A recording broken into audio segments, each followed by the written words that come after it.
তাহলে প্রথমে একটু উত্তর দিই, গাউসুল আজম বলা শিরক কিনা। বাংলাদেশের এক বক্তা বলেছে, এই বক্তার নাম আমিও জানি আপনিও জানেন, তবে নাম আমি বলতে চাই না, কারণ কোনো মানুষের ব্যক্তির নামে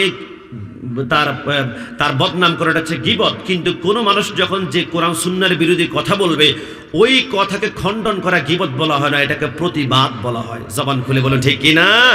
তবে ওই বক্তার নাম আমরা সবাই চিনব, যাকে সিক্স প্যাক বক্তা বলে সবাই আমরা চিনি, এবং যে রাসূল সাল্লাল্লাহু আলাইহি ওয়াসাল্লামকে নিরক্ষর বলে গালি দিয়েছিল, ওই ব্যক্তিকে আমরা শুনি, সে বলেছিল গাউসুল আজম একমাত্র আল্লাহর নাম, গাউসুল আজম অন্য কাউকে বলা যাবে না। জুড়ে বলে নাউজুবিল্লাহ। আমি অবাক হয়ে গেলাম, বিশ্বাস করুন, আমি যেই দিন এই আলোচনাটা শুনলাম, সে বলেছিল গাউসুল আজম এটা আল্লাহর নাম। আমি পবিত্র কোরআনুল কারীম হাতে নিলাম, কোরআনুল কারীম হাতে নেওয়ার প্রথমে কোরআনুল কারীমের প্রথমে 99টা আল্লাহর সিফাতি নাম দেখলাম। আমি খুঁজতে লাগলাম এই 99টা নামের ভিতরে গাউসুল আজম কি কোনো নাম আছে?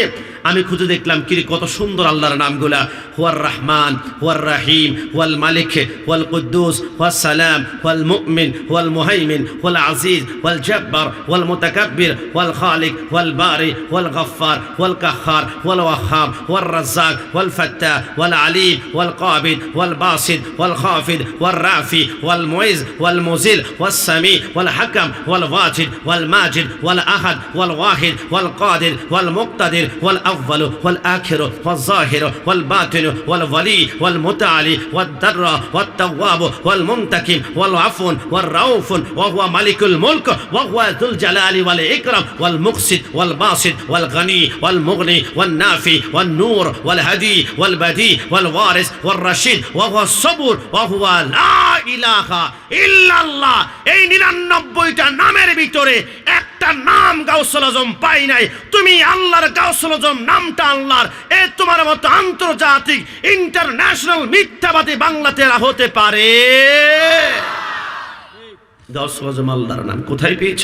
এটা কোনো নাম নয়, এটা পদবী। আজকে আমাদের মাহফিলের উদ্বোধক আছে, উদ্বোধক কি কারণ নাম নাকি এটা পদবী?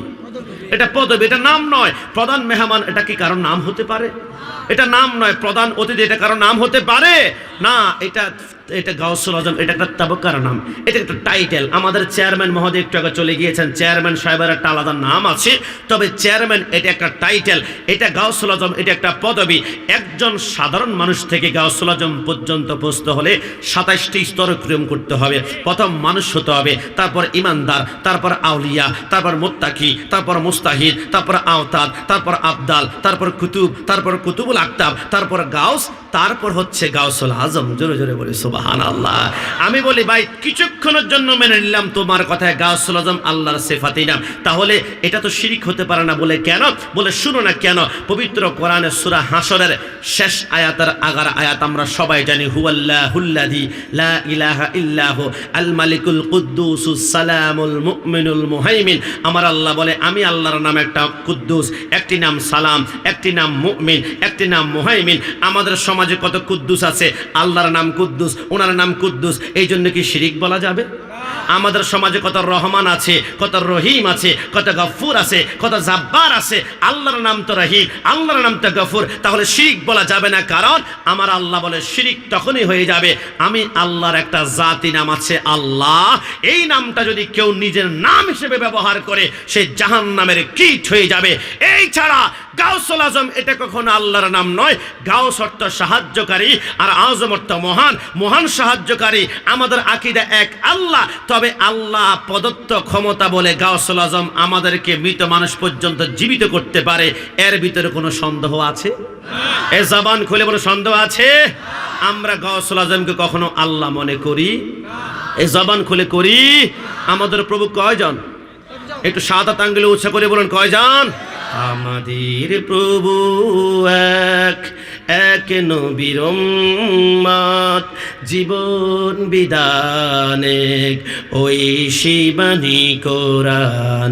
তবে কেন এক হে মুসলমান, এক হও করিয়া হবান।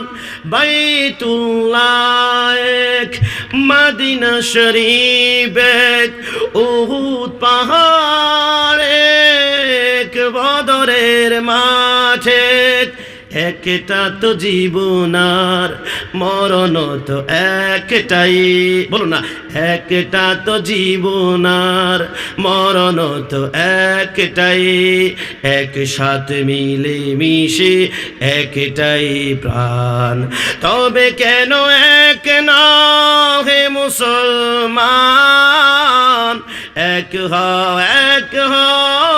করিয়া আহ্বান, আমাদের প্রভু এক। চিৎকার মেরে বলে সুবহানাল্লাহ।